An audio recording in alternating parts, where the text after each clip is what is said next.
Ahora hablaremos sobre la etiología de los hematomas intracraneales. Estos se forman cuando se produce un traumatismo en la cabeza, ya sea un golpe, una caída o algún accidente. Esto lo que genera es una acumulación de sangre que se puede ubicar en el encéfalo o entre el cráneo y el encéfalo. Sus síntomas son muy variables, siendo desde cefalias o trastornos del habla y la vista dependiendo del área afectada. Usualmente para poder detectarse se hace uso de lo que son resonancias magnéticas y tomografías. Bueno, entre los hematomas intracraneales se pueden distinguir dos tipos, los hematomas epidurales y los hematomas subdurales. Hablaremos primero de los hematomas epidurales. Estos se producen cuando después del traumatismo la sangre se sitúa entre el cráneo, específicamente entre el cráneo y la dura madre. Suele darse usualmente por la ruptura de la arteria meningia media, que es la que se ubica usualmente en ese lugar, lo que ocasiona un cúmulo de sangre en ese área. Por otro lado, tenemos a los hematomas subdurales. Estos se desarrollan después del traumatismo, la acumulación se ubica entre la dura madre y la aracnoides, y usualmente se da por una ruptura de las venas corticales. Ahora pasaré a señalar cuáles son las diferencias entre un hematoma subdural y un hematoma epidural. Para ello, hemos decidido dividirlo en los siguientes aspectos: el origen, la localización más frecuente, clínica, lesión parénquima, mortalidad, tratamiento y finalmente la imagen entre los dos hematomas intercraneales. Ok, iniciando por el origen. El hematoma subdural presenta un tipo de sangrado venoso debido a que se presenta una rotura de las venas corticales. Por otro lado, en el hematoma epidural se presenta un tipo de sangrado arterial debido a que se presenta la rotura de la arteria meningia media. Pasando al siguiente ámbito, que sería la localización más frecuente. En el hematoma subdural se presenta en la región frontotemporal entre la dura madre y la aracnoides. Mientras que en el hematoma epidural se presenta en la porción escamosa del temporal entre el cráneo y la capa endotelial externa de la dura madre. En el ámbito clínico, el hematoma subdural presenta una herniación uncal progresiva de rápida evolución. Y también se podría decir que desde la lesión son somnolientos o camatosos. Por otro lado, en el hematoma epidural se presenta una conmoción cerebral y tiene un intervalo lúcido, ¿no? También se podría encontrar una herniación uncal cerebral, que se le conocería como un coma de rápida evolución, ¿no? Pasando al ámbito de la lesión parénquima, en el hematoma subdural es de mayor y desde el principio, ¿no? Sangre en contacto con parénquima. Mientras que en el hematoma epidural es menor y más tardía, y se diría que sería por comprensión, ¿no?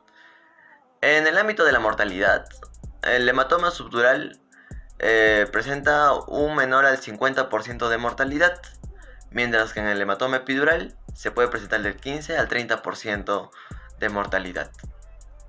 En el tratamiento, por una parte es algo que comparten, los dos hematomas se curan, ¿no? Se tratan a través de una craneotomía de urgencia. Se tiene que mencionar, ¿no? Y es de sutil información, de que se debe prever, ¿no? Y es algo que se tiene que tener planeado entre los médicos para tratar estos hematomas intercraneales. Por la parte del hematoma subdural se realiza una fisura, ¿no? Un corte entre la dura madre y el aracnoides para sacar el coágulo de sangre formado en esta zona, ¿no?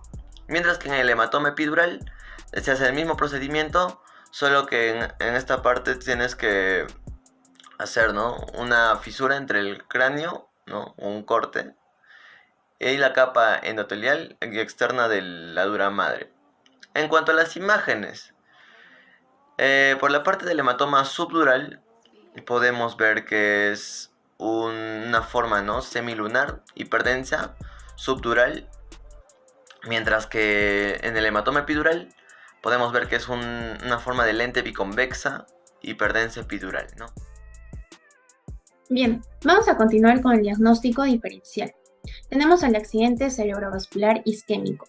Esto se va a dar cuando una arteria se encoge o se bloquea por un coágulo, impidiendo que la sangre pase.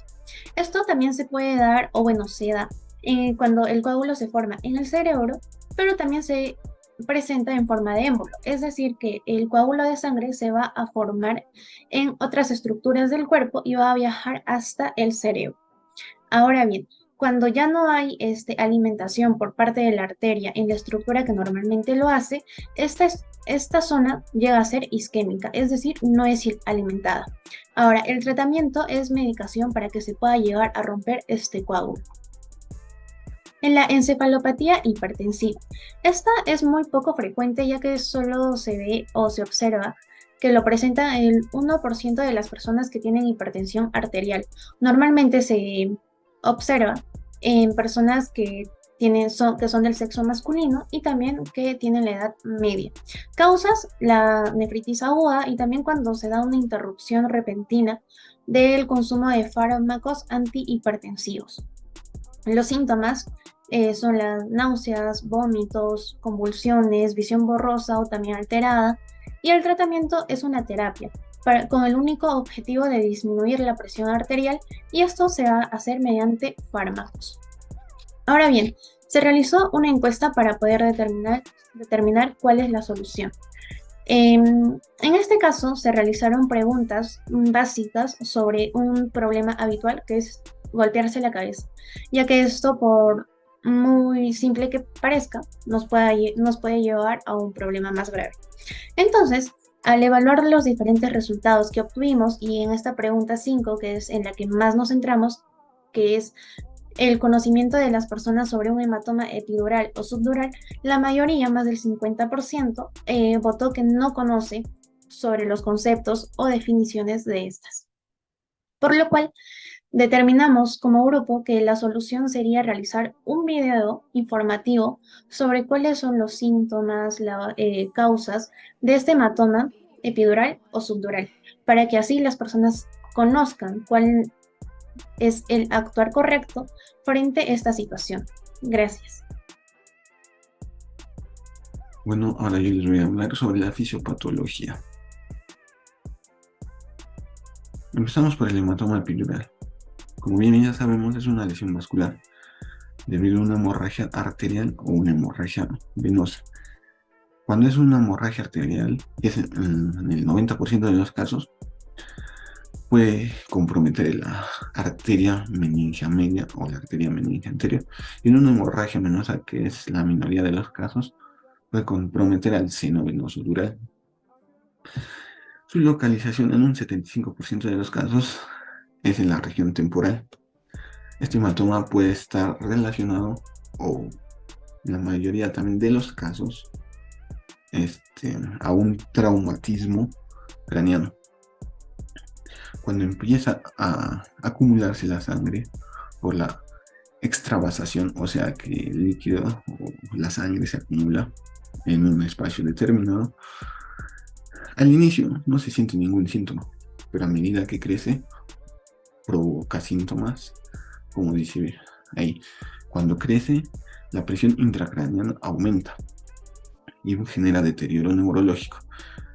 Este deterioro neurológico es debido a la compresión o herniación de algunos elementos anatómicos. Por ejemplo, en la parálisis pupilar es debido al compromiso del nervio oculomotor. En el reflejo de Cushing es debido al tronco encefálico. ¿Y en qué consiste el reflejo de Cushing? Generalmente, en resumen, mejor dicho, consiste en bradicardia, hipertensión o compromiso respiratorio.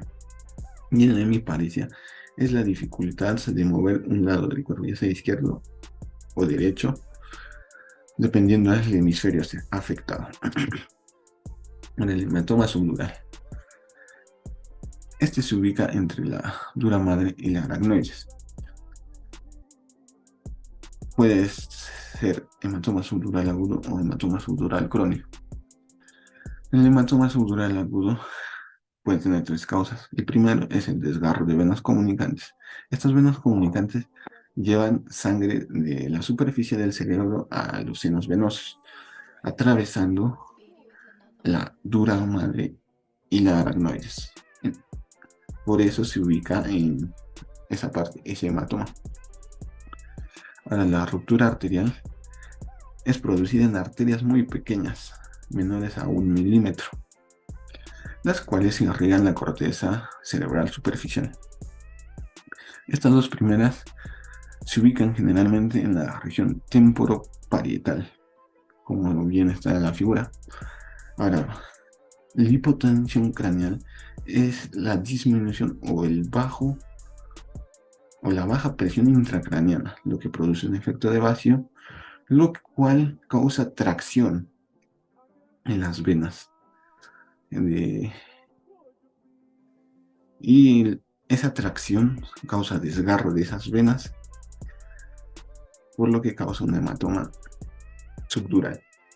Ahora, un hematoma subdural crónico es causado por un hematoma subdural agudo que se ha trombosado, o sea que se ha empezado a coagular.